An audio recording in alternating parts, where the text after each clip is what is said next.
کو واقعہ افک کو افک کیوں بولتے ہیں؟ افک بولتے ہیں بدترین قسم کے جھوٹ کو، ایسا جھوٹ کہ حق اور باطل کے درمیان کوئی فرق ہی نہ کر پائے، اتنا سخت جھوٹ۔ اسی لیے قرآن نے اس کو افک کہا ہے، بلکہ آگے کا افکم مبین، یہ بہت واضح جھوٹ ہے۔ اس کا واقعہ اس طرح پیش آیا کہ سن 6 ہجری کے اندر غزوہ بنو المصطلق ایک غزوہ پیش آیا، جس کو غزوہ مریسیع کا بھی نام دیا جاتا تھا۔ اللہ کے نبی صلی اللہ علیہ وسلم اپنے صحابہ کرام کے ساتھ اس غزوے میں تشریف لے جاتے ہیں۔ آپ کے ساتھ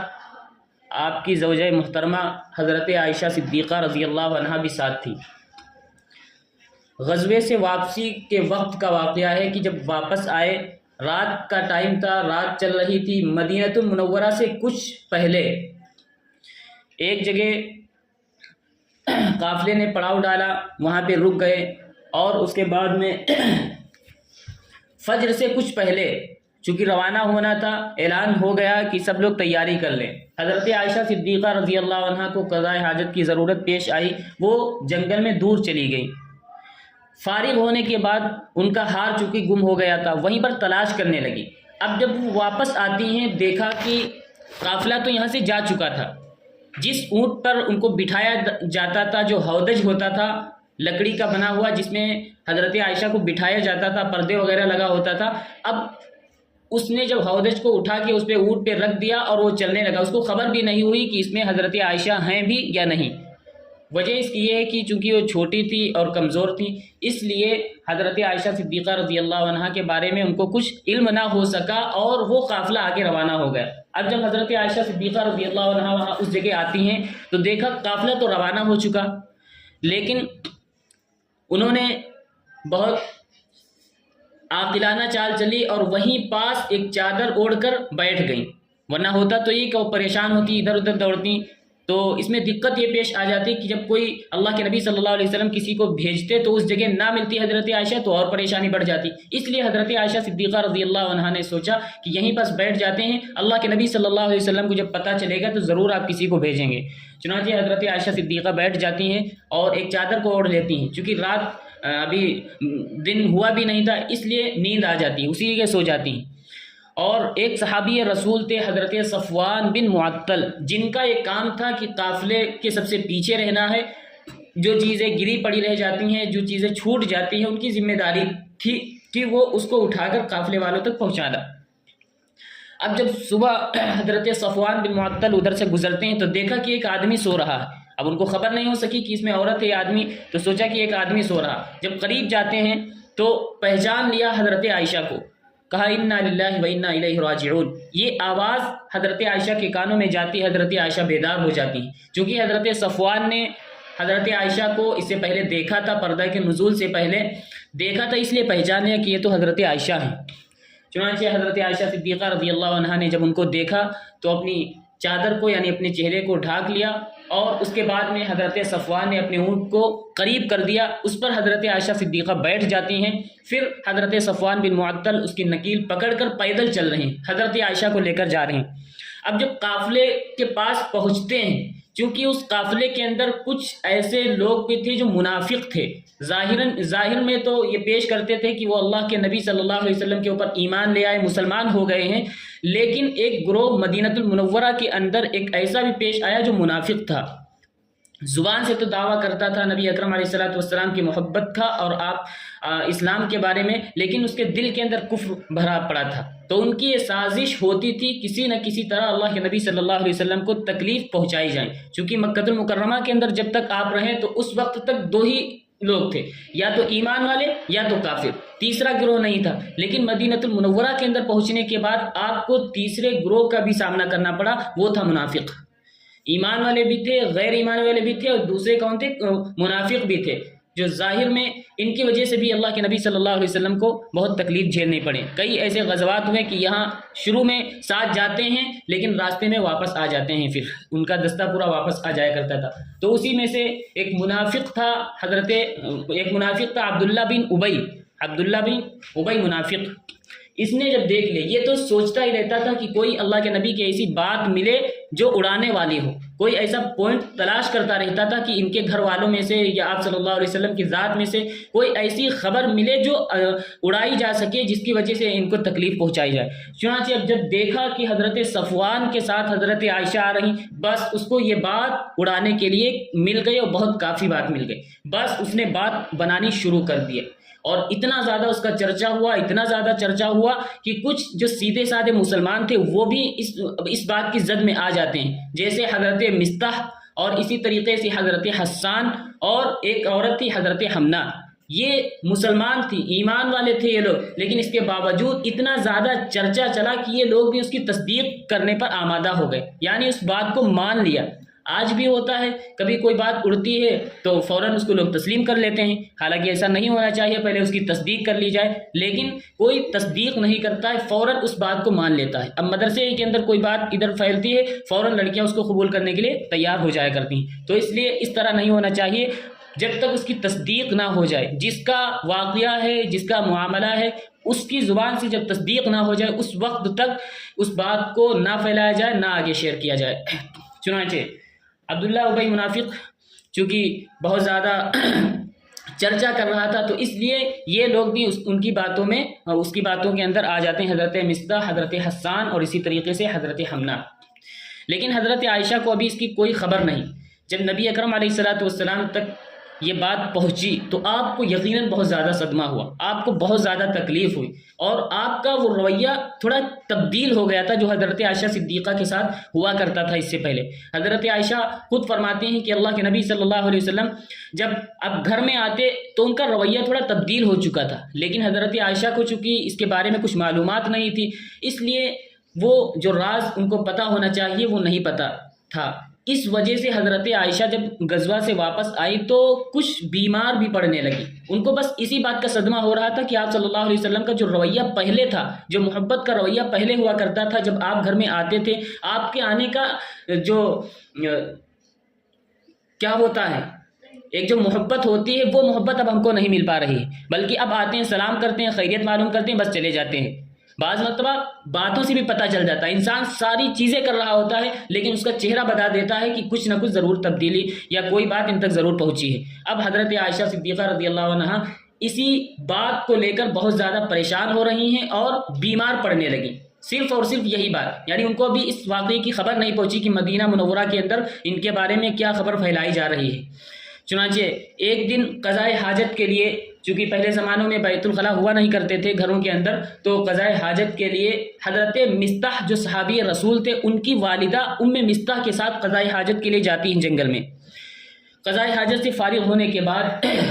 آ رہی ہیں تو حضرت جو ام مصطح ہیں ان کا پیر پھنس جاتا ہے ان کی چادر کے اندر اور وہ گر جاتی ہیں، تب ان کی زبان سے لفظ نکلا تعس مصطح۔ یہ عرب کے اندر بددعا دینے کے لیے لفظ بولا جاتا تھا۔ تو حضرت عائشہ صدیقہ نے جب سنا کہ ایک ماں اپنے بیٹے کو بددعا دے رہی ہے تو سمجھانا شروع کر دیا کہ ارے آپ یہ کیا کہہ رہے ہیں، وہ تو ایک صحابی ہیں، ایک بہت بڑے صحابی، ایک نیک آدمی ہیں جو غزوہ بدر کے اندر بھی شریک ہوئے تھے، آپ ان کے بارے میں بددعا کر رہے ہیں۔ تو کہا بیٹی تجھے معلوم نہیں ہے تیرے بارے میں کیا کیا خبر پھیلائی جا رہی اور اس میں میرے بیٹے کا بھی ہاتھ ہے، اس لیے میری زبان سے یہ لفظ نکلا۔ تب ان کو کچھ بھی خبر نہیں تھی، اسی جگہ ان کو سارا واقعہ سنایا گیا۔ حضرت عائشہ فرماتی ہیں کہ جب میں نے یہ واقعہ سنا تو میرے پیروں تلے زمین نکل گئی، ایک تو میں پہلے سے بیمار تھی اور دوسرا ٹینشن یہ، اور اتنا بڑا ٹینشن کہ کچھ بیان نہیں کیا جا سکتا۔ حضرت عائشہ بہت پریشان ہو گئیں، گھر جاتی ہیں، حضرت آپ صلی اللہ علیہ وسلم تشریف لاتے ہیں، آپ نے سلام کیا، خیریت معلوم کی، اس کے بعد پھر جانے لگتے ہیں تو حضرت عائشہ صدیقہ نے اجازت چاہی کہ میں اپنے ابو کے گھر جانا چاہ رہی ہوں۔ چنانچہ آپ صلی اللہ علیہ وسلم نے فوراً اجازت دے دی۔ اجازت ملنے کے بعد آپ اپنے گھر جاتی ہیں، رو رہی ہیں، ٹینشن ہے، پریشان ہیں، اپنے امی کے پاس جاتی ہیں، پوچھتی ہیں امی جان، چونکہ ان کو خبر پہنچ چکی تھی کہ مدینہ منورہ کے اندر کیا چل رہا، حضرت ابو بکر بھی جان گئے تھے، ان کو بھی بہت زیادہ سخت صدمہ ہوا، اپنی ماں کے پاس جاتی ہیں اور پوچھتی ہیں کہ یہ واقعہ پیش آیا ہے۔ تو انہوں نے کہا بیٹی تم پریشان نہ ہو، جو نیک لوگ ہوا کرتے ہیں ان کو لوگ پریشان کرنے کے لیے ساری چیزیں بنایا کرتے ہیں، اس طرح کے واقعات گھڑ لیا کرتے ہیں، اس لیے تم پریشان نہ ہو، ضرور اللہ تبارک و تعالیٰ مدد کرے گا۔ تو انہوں نے کہا امی جان میں کیسے پریشان نہ ہوں، پورے مدینہ کے اندر یہ بات چل رہی ہے، پورا مدینہ کا ایک ایک انسان جانتا ہے کہ یہ بات پیش آئی ہے حضرت صفوان کے ساتھ، تو میں کیسے صبر کروں، مجھ سے تو صبر نہیں ہو پا رہا۔ چنانچہ رو رہی حضرت عائشہ صدیقہ رضی اللہ عنہ، رات میں کہا کہ پوری رات ان کو رات میں آگ تک نہیں لگی، نیند بھی نہیں آ رہی ہے، اور آنسو بھی ایک منٹ کے بھی نہیں تھم رہے ہیں، اتنا زیادہ حضرت عائشہ صدیقہ پریشان۔ ادھر آپ صلی اللہ علیہ وسلم بھی پریشان ہیں اور ادھر ان کے گھر والے بھی پریشان۔ اب جب ایسا واقعہ پیش آتا ہے تو آپ اندازہ نہیں کر سکتے کہ کتنی پریشانی بڑھ جاتی ہوگی۔ گھر میں کبھی ایک کوئی واقعہ پیش آ جاتا ہے کسی بیٹی کے ساتھ، کسی بہن کے ساتھ، تو پورا گھر پریشان ہو جاتا ہے۔ اور پھر وہ حضرت عائشہ صدیقہ رضی اللہ عنہ جو ام المؤمنین ہیں، تمام انسانوں کی ماں ہیں، ان کے بارے میں ایسی تہمت، جو اللہ کے نبی صلی اللہ علیہ وسلم کی چہیتی بیوی ہیں، جن کا نکاح بھی اللہ کے حکم سے ہوا تھا۔ حضرت جبرائیل علیہ السلام ایک ریشمی رومال کے اندر آپ کی تصویر لے کر آئے تھے، آپ کو پیش کیا تھا کہ ان کا نکاح آپ سے ہوگا۔ تو یہ فضیلتیں ہیں، پھر اس کے بارے میں ایسی بات لگائی جائے تو ذرا غور کریں کہ کتنی زیادہ تکلیف ہوگی۔ اب آج ہی ہم لوگ کے بارے میں کوئی ہلکی سی بات اڑا دی جاتی ہے تو کتنی تکلیف ہوتی ہے، آپ ذرا غور کریں۔ صفائی کے اوپر صفائی ہم لوگ پیش کرتے رہتے ہیں، اس کے باوجود لیکن حضرت عائشہ صدیقہ رضی اللہ عنہ بہت پریشان ہیں، رو رہی ہیں۔ اس کے بعد ایک رات گزر جاتی ہے، دوسرے دن آپ صلی اللہ علیہ وسلم تشریف لاتے ہیں، حضرت عائشہ بیٹھی ہوئی ہیں۔ حضرت عائشہ رضی اللہ عنہ کے پاس آپ صلی اللہ علیہ وسلم بیٹھ جاتے ہیں۔ آپ کے والد محترم حضرت ابوبکر صدیق، آپ کی والدہ بھی بیٹھی ہوئی ہیں۔ رسول اللہ صلی اللہ علیہ وسلم بھی پریشان ہیں، حضرت عائشہ پریشان، ان کے والد، ان کی والدہ سب پریشان ہیں۔ اس پریشانی کے عالم میں اللہ کے نبی صلی اللہ علیہ وسلم قریب آتے ہیں اور پوچھا کہ عائشہ تمہارے بارے میں مدینہ کے اندر یہ باتیں چل رہی ہیں، اب بتاؤ اگر تم سے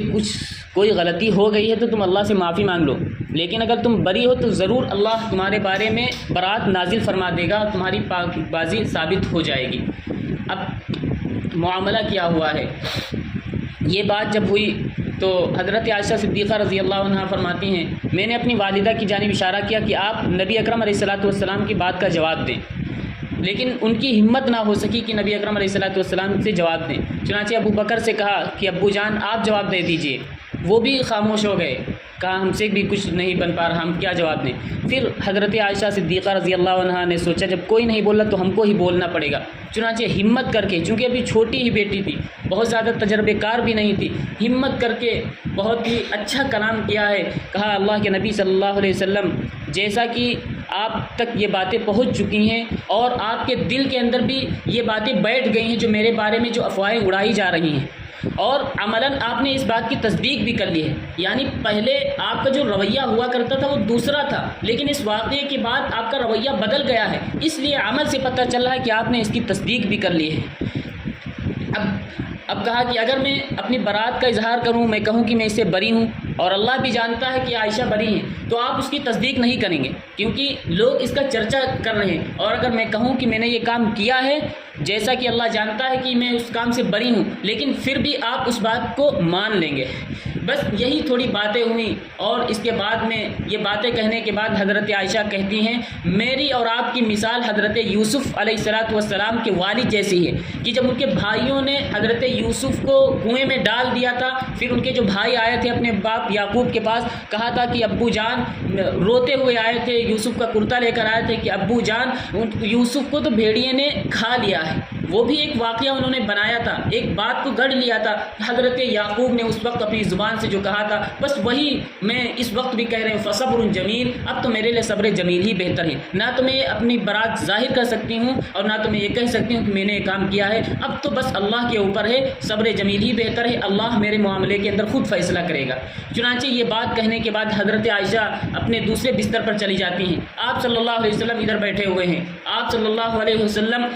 کا جو وحی نازل ہونے کے وقت کیفیت ہوا کرتی تھی وہ کیفیت طاری ہونے لگی۔ حضرت عائشہ نے سوچ لیا اب ضرور کوئی نہ کوئی بات اللہ نازل فرما دے گا۔ حضرت عائشہ پہلے اسے فرماتی تھی کہ مجھے یقین تھا کہ اللہ ضرور میری برات کو ظاہر فرما دے گا وحی کے ذریعے یا خواب کے ذریعے، لیکن میں یہ نہیں یقین کر سکتی تھی، میں اپنے کو اس قابل نہیں سمجھتی تھی کہ قرآن کی آیتیں میرے بارے میں نازل ہو جائیں گی اور جس کی تلاوت قیامت تک کی جائے گی۔ یہ حضرت عائشہ صدیقہ رضی اللہ عنہ کی فضیلت ہے کہ ان کے بارے میں اللہ نے پاک بازی کے لیے حضرت یوسف کے اوپر جب تہمت لگائی گئی، ایک بچے نے ان کی برات کا اظہار کیا تھا، اسی طریقے سے حضرت مریم کے اوپر جب تہمت لگائی گئی تو ان کے بیٹے حضرت عیسیٰ جو کہ ابھی چھوٹے ہی تھے وہ بول پڑے تھے، لیکن حضرت عائشہ کے اوپر جب تہمت لگائی گئی تو قرآن کی آیتیں اللہ نے نازل کی۔ یہ حضرت عائشہ صدیقہ رضی اللہ عنہ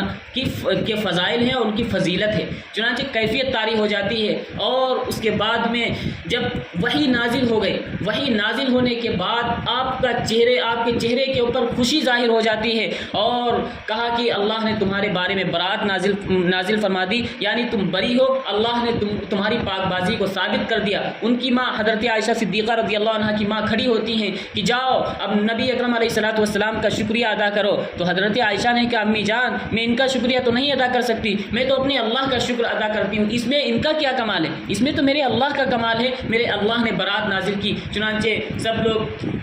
شکر ادا کرتے ہیں اللہ تبارک و تعالیٰ کا، اور اس کے بعد میں یہ چند آیتیں نازل ہوتی ہیں جو آج کا جو سبق ہے، ان الذین جاءوا بالافک عصبۃ منکم لا تحسبوه شرا لکم بل هو خیر لکم، یقیناً تم میں سے ایک جماعت بالافک کی جو ایک طوفان کو لے کر آئی ہے، یعنی ایک جھوٹا بہتان لے کر آئی ہے، لا تحسبوه شرا لکم، تم اس کو اپنے لیے برا مت سمجھو۔ حضرت عائشہ کی طرف نسبت ہے، آپ صلی اللہ علیہ وسلم کی جانب اس کو منسوخ کیا جا رہا ہے کہ آپ اپنے آپ کو اس واقعے کو، یہ واقعہ اگرچہ بہت خطرناک ہے، بدترین قسم کا جھوٹ ہے، لیکن نتیجے کے اعتبار سے بہت فضیلت کی چیز ہے، کیونکہ اس کے بارے میں اللہ نے قرآن کریم کے اندر آیتیں نازل فرما دی۔ بل ہوا خیر لکم، بلکہ یہ تو تمہارے لیے بہتر ہی بہتر ہے۔